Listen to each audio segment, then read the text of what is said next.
السلام عليكم ومرحبا بكم في قناتي مذاقات مغربية. جبت لكم اليوم بريوش بحشوة رائعة كيجي صراحة بنين بزاف مع جميع الأسرار باش ينجح معكم من أول التجربة. تبعوا الفيديو إلى الأخير وما تنساوش تضغطوا على زر الاشتراك باش يوصلكم الجديد، واللي مازال ما اشتركتش في القناة ديالي كنتمنى أنها تشترك. ونبداو على بركة الله بالمقادير وطريقة التحضير. في واحد الإناء غادي نديرو 5 ديال الكيسان ديال الدقيق، اللي هي 500 غرام. الا بغيتو تعبروها، الا بغيتو ديروها هكا بالكاس ديال العنبه، 5 ديال الكيسان ديال الدقيق. الدقيق ضروري يكون نوعيه جيده باش كيتصدق معكم بحال هكا البريوش ولا الملوي، ضروري يكون عندكم ديما الدقيق من نوعيه اللي هي جيده. غادي نضيفوا معاهم معلقه كبيره ديال السكر حبيبات، معلقه صغيره ديال خميره الخبز، معلقه صغيره ديال الملحه، وربعه ديال المعالق ديال الزيت النباتيه.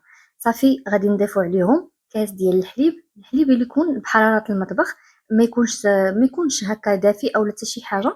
علاش؟ حيت لان هاد العجينه ديالنا ما بغيناهاش انها تخمر لينا.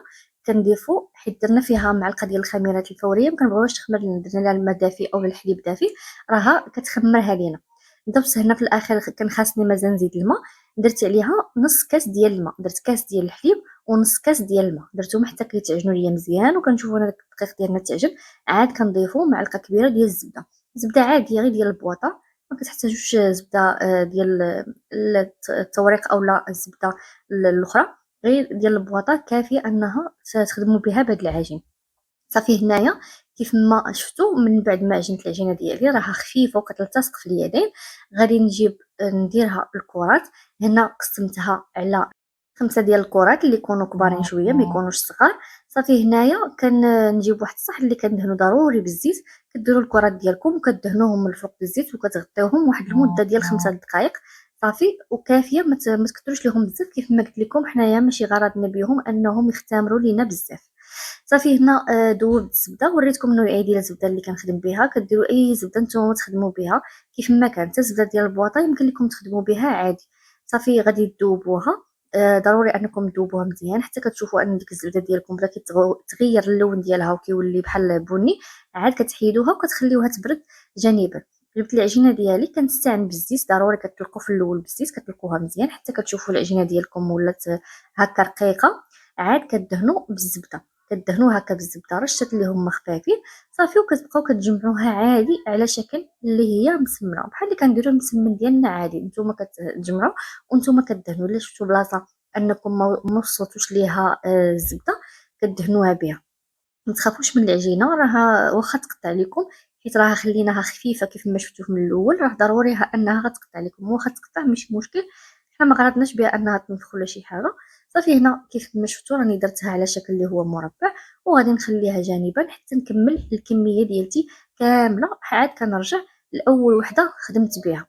هنا من بعد ما رجيت الاول وحده خدمت بها، هنا الكريم باتيسير. بالنسبه للكريم باتيسير درت فيها كاس ديال الحليب، معلقه ديال السكر حبيبات، ومعلقه ديال البودره الكريم باتيسير. درتهم فوق النار حتى عقادوا، حيدتهم من فوق النار ودرتهم في واحد السلافه وغطيت ليها الوجه ديالها ودخلتها للمجمد باش كتبرد ليا دغيا.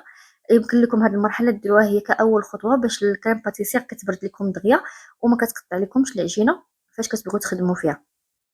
صافي كيف ما شفتوا طلقت هكا ديك العجينه ديالي على شكل اللي هو مربع. كتحاولوا انكم هكا تطلقوا من الجناب ضروري باش ما كيبقاوش لكم معجنين لداخل. كنديروا معلقه صغيره من الكريم باتيسير ومعلقه صغيره من الشوكولاط ديال الدهن. يمكن لكم انكم ديروا غير حاجه وحده من هادو، يا اما كريم باتيسير اما شوكولاته ديال الدهن. هنايا كديروا اي شوكولاته ديال الدهن متوفره عندكم، او لا يمكن لكم ديروا حتى طريفات ديال الشوكولاط الا كانوا عندكم، حتى هما راه كيجيو مزيانين. كنحاولوا كنجمعوهم هكا، كنجمعوا ما نديروش عجينه فوق عجينه، كنحاولوا كنجمعوا هكا غير بشويه كيف ما وريتكم. صافي وكنحاولوا نعطيوها هكا اللي شكل اللي هو دائري. تحاولوا تقدوها باش تجيكم هكا كريسه دايره في الطياب ديالها ما تجيكمش عوجه. صافي غنكمل الكميه ديالتي كامله بهذه الطريقه. انا كنجمع راه كيف ما كنوريكم هنا عنقب، كنبقى كنجمع وما كنديرش عجينه فوق عجينه، كنجمع بحال كنقرصها صافي حتى كنكمل الكميه ديالي كامله.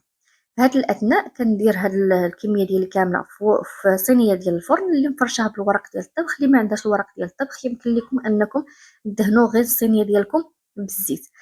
صافي غادي نجيب واحد المقص اللي غادي نقطع هكا على شكل اللي هو زائد. يمكن لكم تستغناو على هاد على هاد المرحلة هذه ديال الزائد، تخليوهم هكاك اولا تقربوهم من بعضياتهم كيجيو بحال الشكل ديال الشهدة، كيجيو زوينين بزاف. جبت واحد الصفر ديال البيضة اللي خفتها شوية بلاصوص الصوجة وشوية ديال الخل، وكندهن الكريصات ديالي كاملين، كندخلها الفران اللي مسخون من قبل، سخون على اعلى درجة، كنشعلها غير من الاسفل حتى كنشوفهم انهم طابوا، عاد كنشعل عليهم من الفوق.